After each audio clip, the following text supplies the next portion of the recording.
2007 की बात है। मैं साइकिल चलाते हुए आ रही थी तो ब्रिज पे आके मेरे साइकिल का बैलेंस बिगड़ गया और मैं ब्रिज से नीचे गिर गई, जिसकी वजह से मेरी रीढ़ की हड्डी टूट गई और आधी बॉडी मेरी पैरालाइज्ड हो गई।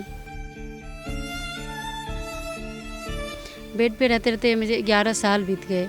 उसके बीच मुझे बहुत सारी फैमिली वाले भी बहुत परेशानी उठाया उन्होंने, और मुझे भी बहुत प्रॉब्लम होती थी।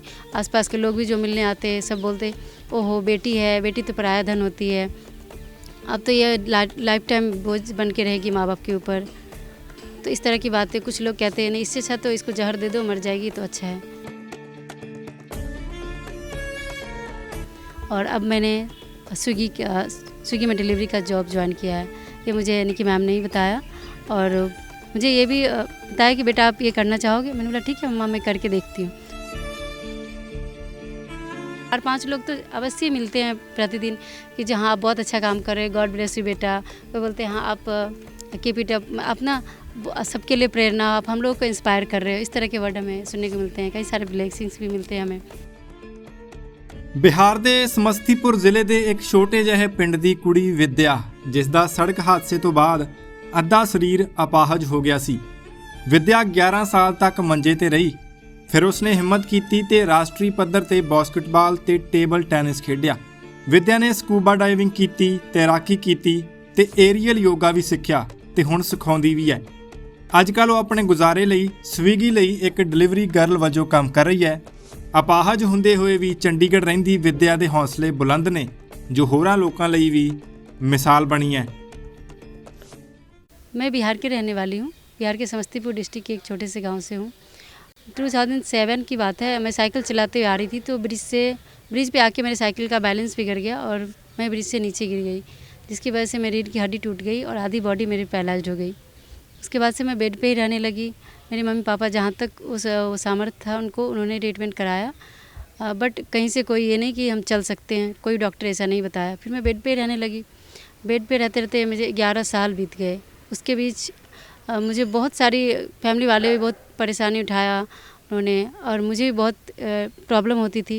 आसपास के लोग भी जो मिलने आते सब बोलते, ओहो बेटी है, बेटी तो पराया धन होती है, अब तो ये लाइफ टाइम बोझ बन के रहेगी माँ बाप के ऊपर।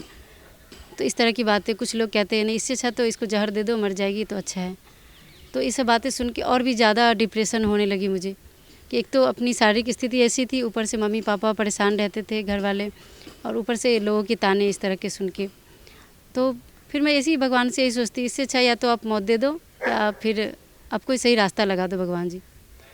तो कहते हैं ना, और 11 साल रहते मेरे कमर के नीचे जो हिस्सा पैरालाइज्ड है वो मुझे बेड सोर भी हो गया था बहुत बड़ा। तो धीरे धीरे बेड सोर बढ़ता ही गया, उसमें वो 4th स्टेज ले लिया था। बट मुझे कहते हैं ना कि भगवान पे भरोसा हो तो भगवान ज़रूर सुनते हैं, देर से ही सुनते ज़रूर हैं। तो सबसे पहले निकी मैम ने मेरी बेड सोर की सर्जरी करवाई, उसके बाद मेरा रिहैब करा कर मुझे इंडिपेंडेंट बनाया, और इंडिपेंडेंट बना के कि मैं सारा कुछ खुद से कर सकती हूँ इस लायक बनाया। उसके बाद मुझे स्पोर्ट्स में ज्वाइन करने के लिए बताया, चलिए स्पैन रिहैब नहीं, तो वहाँ पे मैंने स्पोर्ट्स ज्वाइन किया। इसमें मैंने बास्केटबॉल नेशनल खेले, मैंने टेबल टेनिस नेशनल खेलती हूँ, नेशनल खेला भी है, और नेशनल टेबल टेनिस में खेलती हूँ।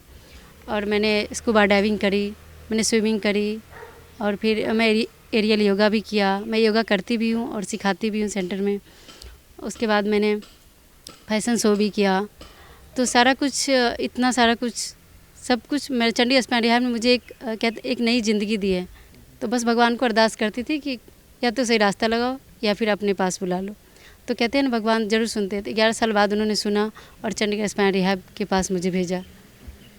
यहाँ आके मेरी नई ज़िंदगी की शुरुआत हुई। मेरा बेड सोर की सर्जरी हुई, उसके बाद मेरे रिहैब हुआ। रिहैब कराकर उन्होंने मुझे इंडिपेंडेंट बनाया कि मैं अपनी लाइफ अच्छे से जी सकती हूँ। फिर मैंने स्पोर्ट्स ज्वाइन किया। स्पोर्ट्स में मैंने अभी बताया आपको कि मैंने बास्केटबॉल, टेबल टेनिस और स्कूबा डाइविंग, स्विमिंग करी। मैंने एरियल योगा किया और योगा करती भी हूँ, सिखाती भी हूँ। और अब मैंने स्विगी में डिलीवरी का जॉब ज्वाइन किया है। ये मुझे निकी मैम ने ही बताया, और मुझे ये भी बताया कि बेटा आप ये करना चाहोगे। मैंने बोला ठीक है मम्मा, मैं करके देखती हूँ।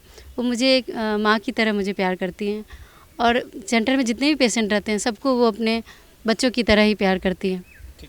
और कई सारे हर दिन ऐसे लोग 4-5 लोग तो अवश्य मिलते हैं प्रतिदिन कि जहाँ आप बहुत अच्छा काम कर रहे हैं, गॉड ब्लेस यू बेटा। कोई बोलते हैं हाँ आप कीप इट अप, अपना सबके लिए प्रेरणा, आप हम लोगों को इंस्पायर कर रहे हो। इस तरह के वर्ड हमें सुनने को मिलते हैं, कई सारे ब्लेसिंग्स भी मिलते हैं हमें।